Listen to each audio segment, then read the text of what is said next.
بسم اللہ الرحمن الرحیم۔ السلام علیکم ورحمۃ اللہ وبرکاتہ۔ پیارے ناظرین، ان آیات میں حضور پاک صلی اللہ علیہ وآلہ وسلم کی شان، کمالات، بزرگی اور برتری بیان کی گئی ہے۔ ان آیات کو پڑھنے کا اللہ تبارک و تعالیٰ نے بہت زیادہ اجر رکھا ہے۔ ان آیات کو انمول خزانہ بھی کہا جاتا ہے۔ اگر ان آیات کو رات کو سونے سے پہلے پڑھیں گے تو اللہ تبارک و تعالیٰ اس سے آپ کو 5 نعمتیں عطا فرمائیں گے، جن میں سب سے بڑی نعمت حضور پاک صلی اللہ علیہ وآلہ وسلم کا دیدار نصیب ہوگا۔ پیارے ناظرین، سب سے پہلے اس بات کو دیکھتے ہیں کہ رات کو قرآن پاک پڑھنے کی فضیلت کیا ہے۔ یعنی اللہ تبارک و تعالیٰ کو اور پیارے نبی صلی اللہ علیہ وآلہ وسلم کے مطابق رات کے وقت قرآن پاک پڑھنا اللہ تبارک و تعالیٰ کو کتنا زیادہ پسند ہے، اور اس کے بارے میں اللہ تبارک و تعالیٰ کا کیا ارشاد ہے، اور پیارے نبی اس کے بارے میں کیا کہتے ہیں۔ حسن بصری رحمت اللہ علیہ سے روایت ہے کہ نبی صلی اللہ علیہ وآلہ وسلم نے فرمایا، جو شخص رات میں 100 آیات تلاوت کرتا ہے تو اس رات قرآن اس سے جھگڑا نہیں کرتا۔ جو شخص رات میں 200 آیات پڑھتا ہے تو اس کے لیے رات بھر کا قیام لکھ دیا جاتا ہے، اور جو شخص رات میں 500 سے 1000 آیات تلاوت کرتا ہے تو صبح کے وقت اس کے لیے ڈھیروں اجر ہوگا۔ انہوں نے عرض کیا، ڈھیروں سے کیا مراد ہے؟ تو فرمایا 12000 سال کی عبادت کا ثواب۔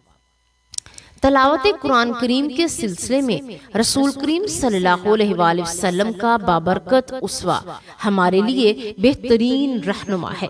آپ صلی اللہ علیہ وآلہ وسلم کثرت کے ساتھ تلاوت قرآن کریم کرنے والے بابرکت وجود تھے۔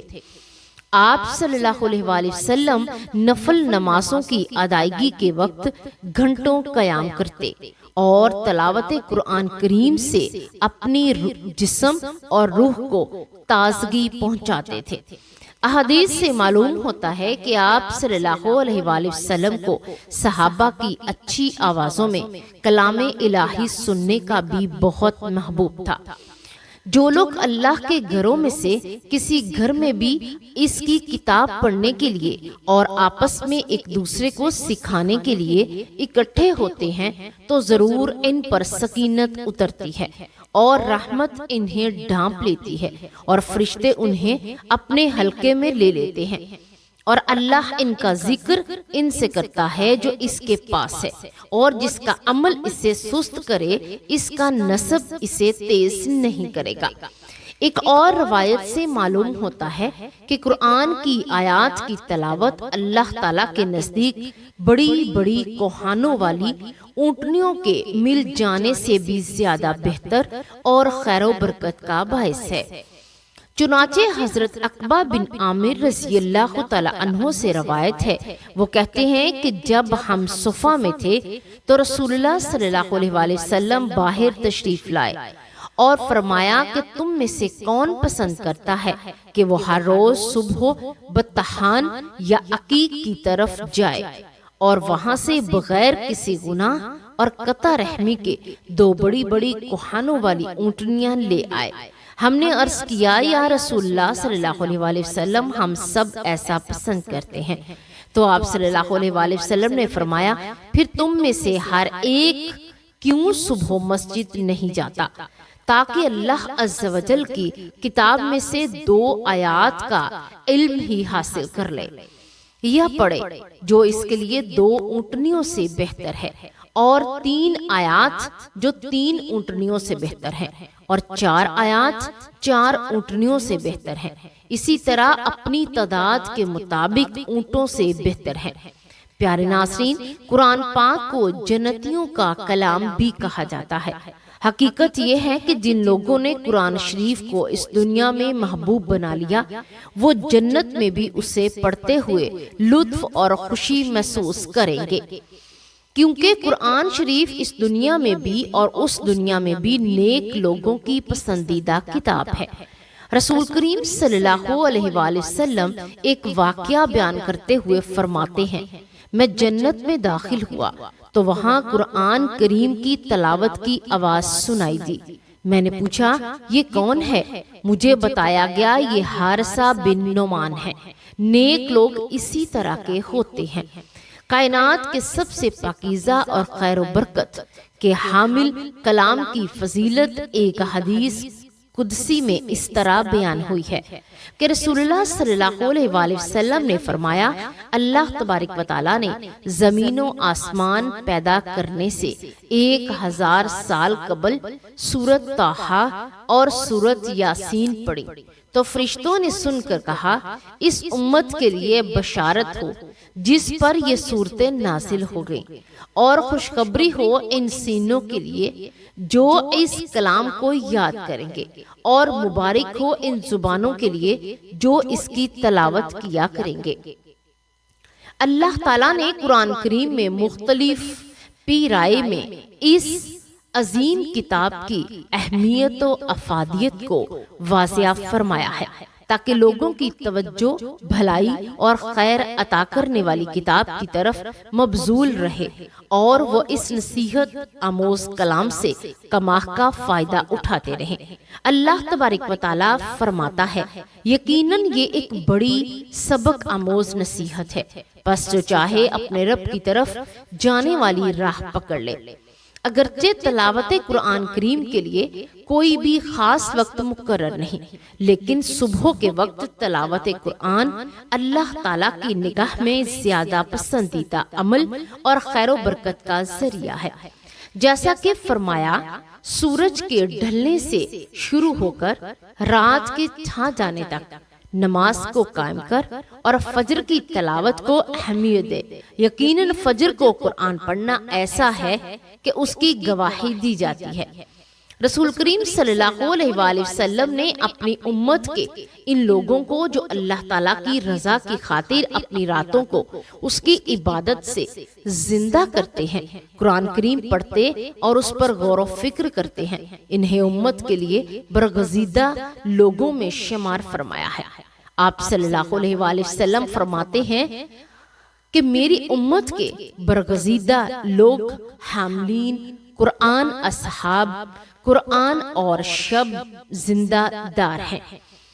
لوگوں میں سے زیادہ عبادت گزار شخص وہ ہے جو سب سے زیادہ قرآن کی تلاوت کرتا ہے۔ رسول اللہ صلی اللہ علیہ وآلہ وسلم نے فرمایا، اے اہل قرآن، قرآن پڑھے بغیر نہ سویا کرو اور اس کی تلاوت رات کو اور دن کے وقت اس انداز میں کرو جیسے کہ اس کی تلاوت کرنے کا حق ہے، اور اس کو پھیلاؤ اور اس کو خوش الحانی سے پڑھا کرو اور اس کے مضامین پر غور کرو تاکہ تم فلاح پا جاؤ۔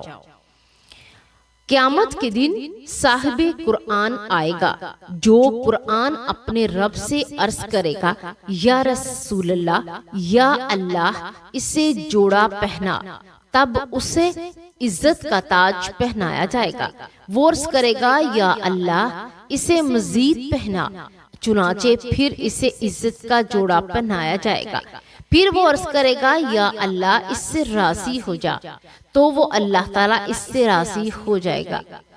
اس سے کہا جائے گا کہ پڑھتا جا اور سیڑھیاں یعنی درجات چڑھتا جا، اور ہر آیت کے بدلے ایک نیکی زیادہ کی جائے گی۔ سبحان اللہ۔ رسول کریم صلی اللہ علیہ وآلہ وسلم کا ارشاد مبارک ہے کہ جس نے رات کو 50 آیات پڑھی وہ غافلوں میں نہیں لکھا جائے گا، اور جو کوئی رات کو 100 آیات پڑھ کر سویا عابدوں میں لکھا جائے گا۔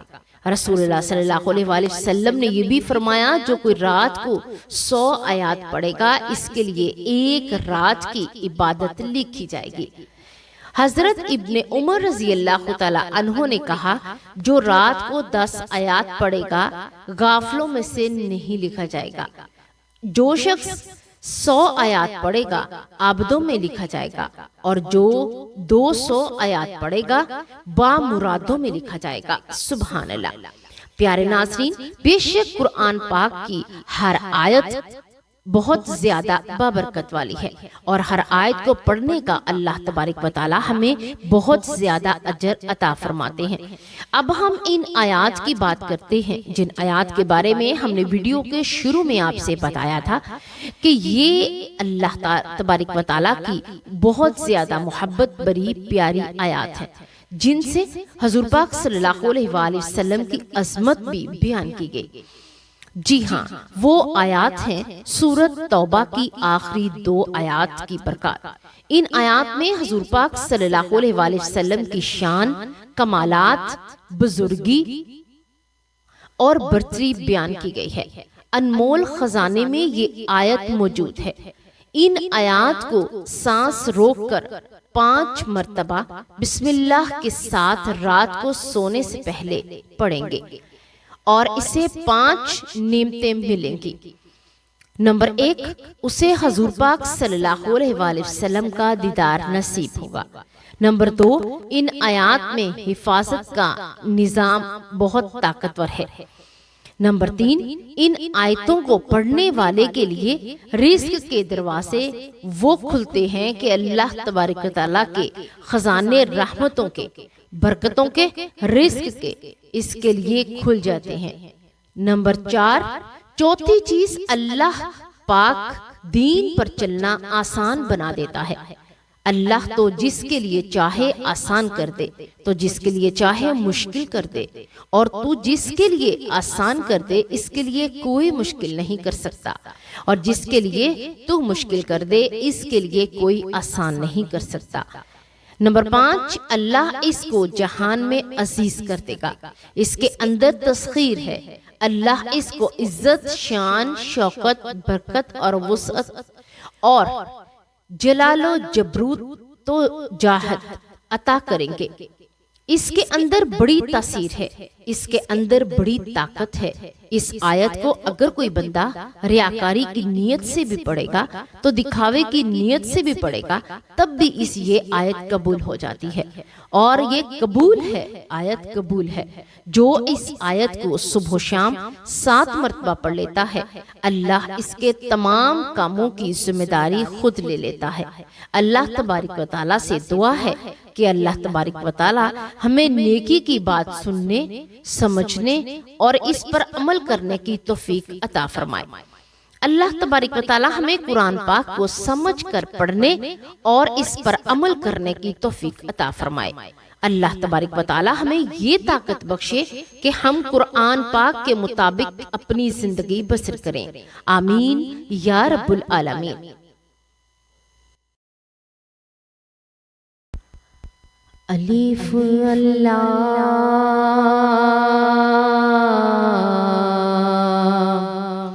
چمبے دی بوٹی تے من مرشد وچ لائی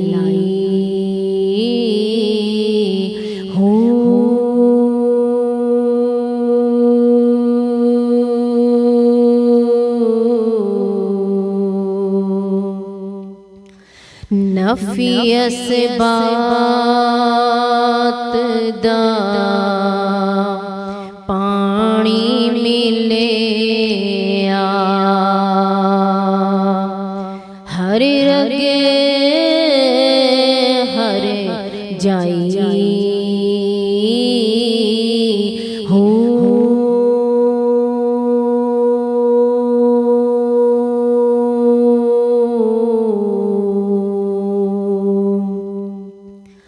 اندر بوٹی مشک مچایا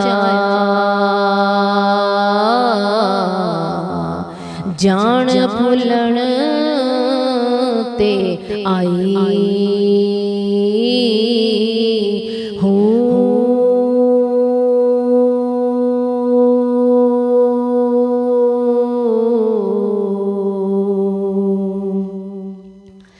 جی میں مرشد کامل باہو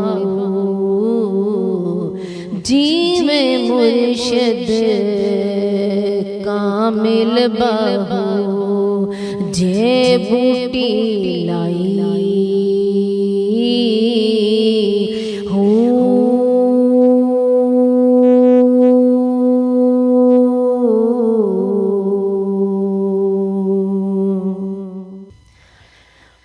بغداد شہر دی کی نشانی اچیاں لمیاں چیراں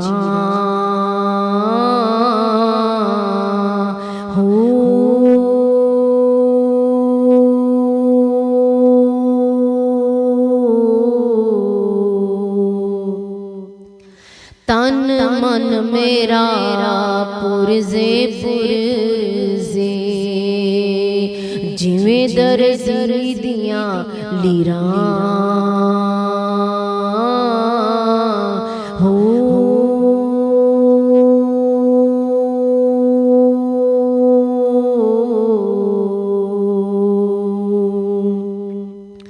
اینا لیراں دی میں کفنی پاکے رلسا سنگ فقیراں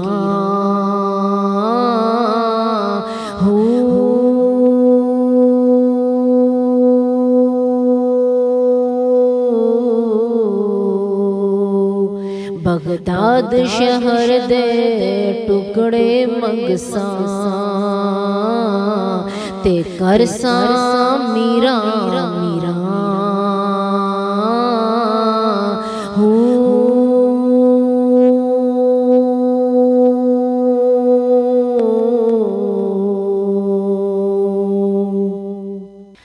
باج حضور نہیں منظوری پاویں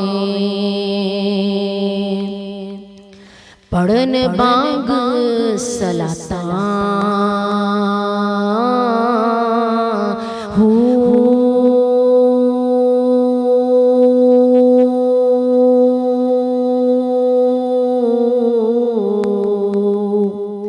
روز نفل نمازاں گزارن پاویں جاگن ساریاں راتاں